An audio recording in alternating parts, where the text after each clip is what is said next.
함께 하나님의 말씀을 보겠습니다. 누가복음 5장 1절에서 11절 말씀입니다. 누가복음 5장 1절에서 11절 말씀입니다. 신약성경 95페이지에 있습니다.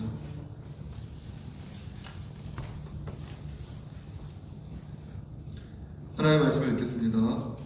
무리가 몰려와서 하나님의 말씀을 들을새 예수는 겟네사렛 호숫가에 서서 호숫가에 배 두 척이 있는 것을 보시니 어부들은 배에서 나와서 그물을 싣는지라. 예수께서 한 배에 오르시니 그 배는 시몬의 배라. 육지에서 조금 떼기를 정하시고 앉으사 배에서 무리를 가르치시더니 말씀을 마치시고 시몬에게 이르시되 깊은 데로 가서 그물을 내려 고기를 잡으라. 시몬이 대답하여 이르되 선생님, 우리들이 밤이 새도록 수고하였으되 잡은 것이 없지만은 말씀에 의지하여 내가 그물을 내리리이다 하고, 그렇게 하니 고기를 잡은 것이 심히 많아 그물이 찢어지는지라.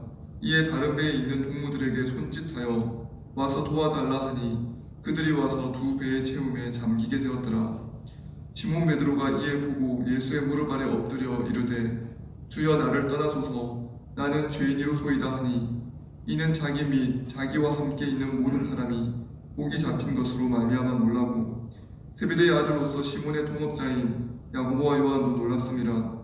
예수께서 시몬에게 이르시되 무서워하지 말라. 이제후로는 내가 사람을 취하리라 하시니 그들이 배들을 육지에 대고 모든 것을 버려두고 예수를 따르니라. 아멘. 네, 오늘 저는 누가복음 5장 1절부터 11절 말씀을 통하여 가장 선한 것을 우리에게 주시는 예수님이라는 제목으로 함께 말씀을 나누도록 하겠습니다. 오늘 말씀을 보면 5장 1절에 무리들이 몰려와서 하나님의 말씀을 들으려고 했습니다. 군중들이 예수님께서 전하시는 하나님의 말씀을 듣고 그 말씀이 다른 선생들과 같지 아니하고 그 말씀에 권위가 있어서 말씀을 귀 기울여 듣기 위하여 모여들었습니다. 얼마나 많이 모여들었냐면 무리가 많이 몰려서 예수님께서 압박감을 느낄 만큼 몰려들었습니다. 그 장소가 겟네사렛 호숫가였습니다. 겟네사렛 호숫가는 갈릴리 호수의 또 다른 이름입니다. 성경에 나오는 이 예수님께서 공생의 사역 가운데 나타나는 대부분의 그 호숫가가 다 이곳입니다. 겟네사렛 호숫가, 갈릴리 호숫가입니다. 사람들이 몰려들기 때문에 예수님께서 넘어질 수도 있었고, 많은 사람들과 거리를 유지하기 위하여 배 두 척이 호숫가에 있는 것을 보시고 그 배에 올라가서 배에서 잠깐 떨어져서 호숫가 바다 위에서 말씀을 전하셨습니다. 누가복음을 잘 읽어보면 누가는 그 배가 누구의 배인지 그리고 어떤 상황인지 상세하게 기록하고 있습니다. 2절에 호숫가에 배 두 척이 있는 것을 보시니 어부들은 배에서 나와서 그물을 싣는지라. 이미 밤이 맞도록 고기를 잡으려고 그물을 던졌던 어부들이 이제 모든 일을 마치고 배에 나와서 그물을 싣고 있었습니다. 그 배가 누구의 배였냐면 3절에 시몬 베드로의 배였습니다. 예수께서 한 배에 올랐는데 특별히 시몬 베드로의 배에 올랐습니다. 그리고 육지에서 조금 떼기를 청하시고 앉아서 무리를 가르쳤습니다.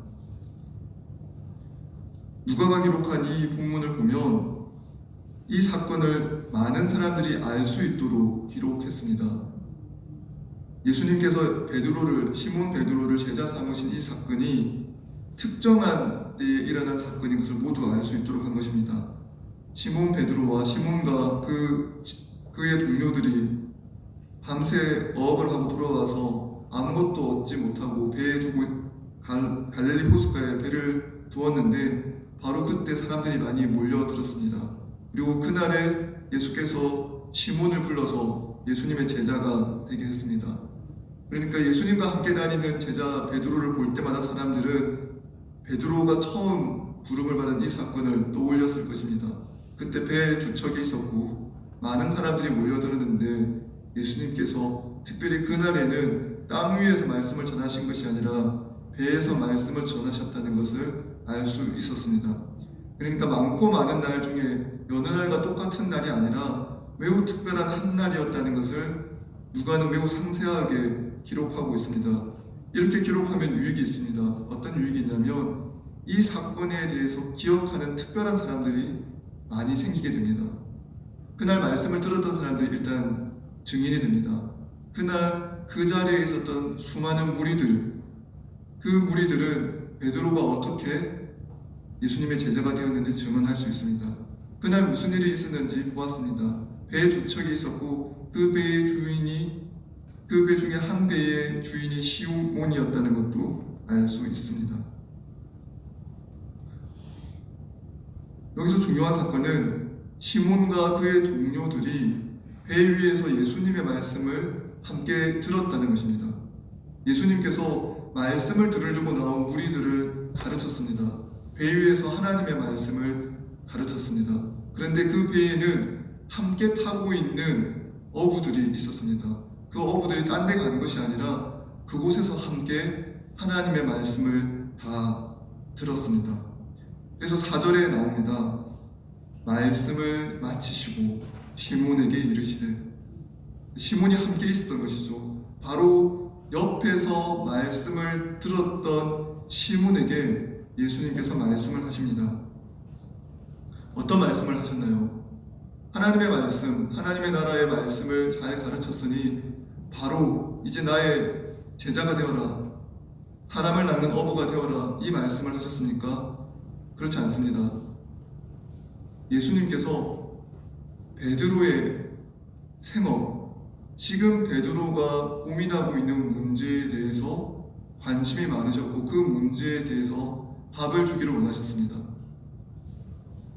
시몬 베드로와 함께하고 있는 많은 동료들은, 그 어부들은 걱정이 있었습니다. 밤이 맞도록 어업에 종사했는데 그물을 던졌는데 얻은 것이 없습니다. 그래서 말씀을 들으면서도 계속 고기 생각이 나고 얻지 못한 빈손으로 돌아가야 하는 그들의 삶의 문제가, 생업의 문제가 그들의 마음속에 계속 남아 있었을 것입니다. 예수님께서 그들에게, 베드로에게 얘기합니다. 깊은 데로 가서 그물을 내려 고기를 잡으라. 예수님께서 말씀을 가르친 사건과 시몬에게 말씀하신 깊은 데로 가서 그물을 내려 고기를 잡으라, 이 사건이 바로 붙어 있습니다.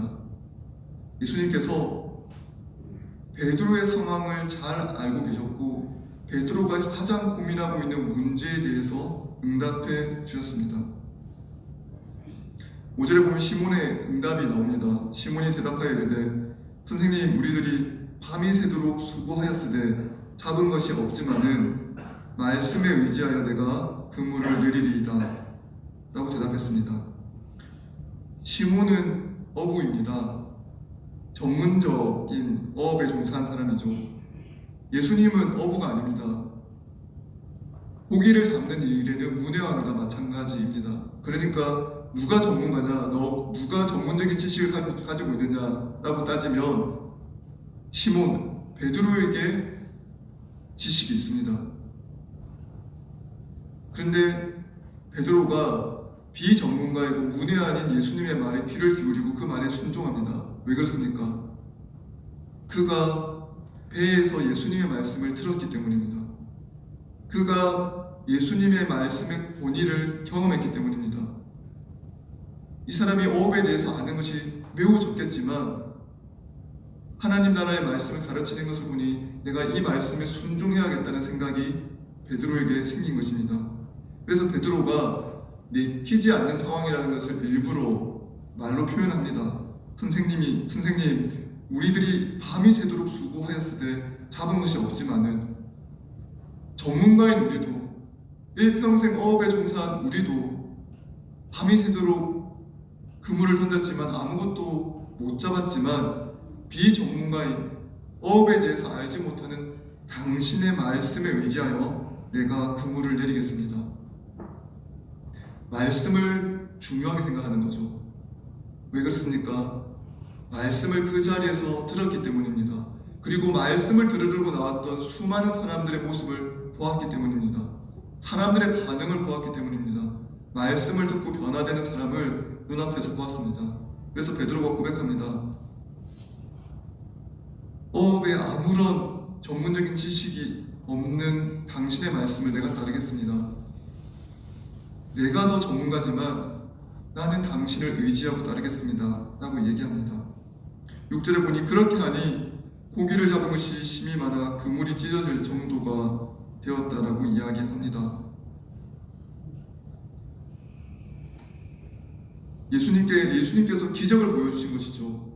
전문가인 어부들이, 생업에 종사했던 어부들이, 생업이 어부인 사람들이 밤이 새도록 수고했지만 아무것도 잡지 못한 곳이었습니다. 그런데 예수님의 말씀을 의지하였더니 그곳에서 많은 소득을 얻을 수 있었습니다. 예수님의 말씀을 따른다는 것은 어쩌면 매우 어려운 일이 될 수 있습니다. 우리의 기존 생각을 거스르는 일이 될 수도 있습니다. 내가 더 잘 알고 내가 확실히 이 길이 아니다라고 생각하는 일도 예수님께서 말씀하실 수도 있습니다. 그런데 우리는 그 말씀을 순종하고 따라가야 합니다. 왜 그렇습니까? 예수님께서 우리를 가장 좋은 길로 인도하시기 때문입니다. 우리를 가장 잘 아시고 우리에 대해서 관심이 많으시고 우리를 사랑하시는 주님께서 우리를 가장 선한 길로 인도하십니다. 그 배에서 시몬이 자기 배에서 예수님의 말씀을 듣고 깨달은 것이 그것이었습니다. 내가 예수님의 말씀에 순종해야겠다. 이분의 가르침은 다른 사람들의 가르침과 같지 아니하다. 내가 이분을 따라야겠다는 것을 알게 되었습니다. 그리고 따랐습니다. 그리고 따랐더니 어떤 결과를 얻게 되었습니까? 내 삶에 좋은 것으로 채워졌습니다. 예수님을 따랐던, 예수님의 말씀에 순종했던 베드로는 이렇게 반응합니다. 8절에 시몬 베드로가 이를 보고 예수의 무릎 앞에 엎드려 이르되 주여 나를 떠나소서 나는 죄인이로소이다. 예수님 앞에 가까이 오는 것, 하나님 앞에 가까이 오는 것은 우리에게 좋은 것을 채워주기도 하지만 또 하나의 유익이 있는데 우리의 죄를 보여줍니다. 그러므로 하나님 앞에 가까이 오는 것은 매우 기쁜 일이지만 동시에 매우 불편한 일입니다. 우리는 하나님 앞에 가까이 가면 갈수록 우리의 죄를 보게 되어 있습니다. 그래서 베드로도 고백합니다. 시몬 베드로가 이를 보고 예수의 무릎 앞에 엎드려 이르되 주여 나를 떠나소서 나는 죄인이로소이다. 하나님을 가까이 했던 모든 사람들이 이와 같은 고백을 했습니다. 이사야도 이렇게 고백합니다. 바로다 내가 망하게 되었도다. 거룩하신 하나님 앞에 섰을 때 거룩하지 않은 나의 모습을 발견하게 됩니다. 그래서 그 하나님과 내가 도무지 어울리지 않는다는 것을 알게 됩니다. 말씀을 묵상한다는 것, 말씀 앞에 선다는 것은 매우 불편한 일입니다. 그냥 말씀을 읽는 것이 아니라 말씀을 깊이 묵상하고 성령의 은혜 가운데 말씀을 깊이 묵상하면 우리에게 반드시 나타나는 한 가지 증상이 있는데 우리의 죄를 보게 됩니다. 우리의 죄가 밝히 드러나게 됩니다. 그래서 우리 마음 가운데 나의 죄에 대한 불편한 감정이 생기게 됩니다. 그때 어떻게 해야 됩니까? 고백해야 됩니다. 내가 죄인입니다. 하나님 저를 용서해 주십시오. 이 죄인을 용서하여 주십시오. 이렇게 고백하며 하나님 앞에 더 가까이 나아가야 합니다. 시몬 베드로가 처음 느꼈던 이 감정, 주여 나를 떠나소서 나는 죄인이로소이다. 이 감정은 매우 소중한 감정입니다. 말씀을 가까이 하면, 말씀 앞에 서면 하나님께서 말씀을 통하여 은혜를 부어주시면 우리는 나의 죄를 보게 되고 나의 죄를 가지고 하나님 앞에 나아갈 수 있습니다. 그때 우리는 진정으로 회개의 은혜를 경험하게 됩니다. 하나님께서 나를 용서하시구나. 나를 용서하시는 분 앞에서 나의 죄를 구하는 기쁨을 누리게 됩니다. 그리고 진정으로 용서받는 기쁨이 나를 가득 채웁니다. 일상을 살아가면서 사람들이 나를 미워한다 할지라도, 사람들이 나를 싫어한다 할지라도 온 우주를 지으시고 온 세상을 다스리는 하나님께서 나를 용서하시고 나를 용납하신 기쁨이 나와 함께합니다. 그러면 우리는 흔들리지 않고 살아갈 수 있습니다. 예수님께서 베드로를 사람을 낚는 어부로 부르셨습니다. 베드로가 가장 먼저 예수님의 말씀에 의해서 변화를 경험했습니다. 많은 사람들이 예수님의 말씀 하나에 이끌려 수많은 사람들이 몰려서 예수님께 몰려들었다는 것을 베드로가 경험했습니다. 자기 눈앞에서 보았습니다. 다른 어떤 것을 준 것이 아닙니다. 돈을 나눠준 것도 아니고 먹을 것을 나눠준 것도 아닙니다. 말씀 그 하나만으로 많은 사람들이 몰려들었다는 것을 베드로가 경험했습니다. 그리고 말씀을 의지하였더니 자신의 삶에 큰 변화가 생겼다는 것을 베드로가 경험했습니다. 이제 베드로는 증거할 수 있습니다. 자기의 삶에 나타난 변화, 살아있는 하나님의 말씀의 변화를 자신이 경험했기 때문입니다. 그래서 베드로는 이제 사람을 낚는 어부가 될 수 있습니다. 하나님의 말씀으로 사람들에게 복음의 빛을 전하고 예수께로 나아오게 하는 것, 예수님을 믿어 진정한 변화를 경험하게 하는 일을 베드로는 할 수 있습니다. 사랑하는 성도 여러분, 예수님께서 지금도 우리를 부르십니다. 지금도 우리에게 많은 관심과 사랑을 가지고 있습니다. 삶의 문제를 가지고 있으십니까? 예수님께서 우리의 삶의 문제에 관심이 많으십니다. 그리고 그 문제를 향해서 우리에게 해답을 주실 것입니다. 그 해답을 듣기 위하여 기도하시고 말씀을 묵상하시고 그 말씀을 묵상하고 깨달은 대로 순종하시는 여러분 되시기를 소원하고 축복합니다. 그리고 삶의 자리에서 베드로가 변화한 것처럼 말씀을 의지하여 사람을 낚는 어부, 하나님의 말씀으로 사람들을 변화시키는 예수님의 제자가 되는 저와 여러분이 되기를 소원하고 축복합니다.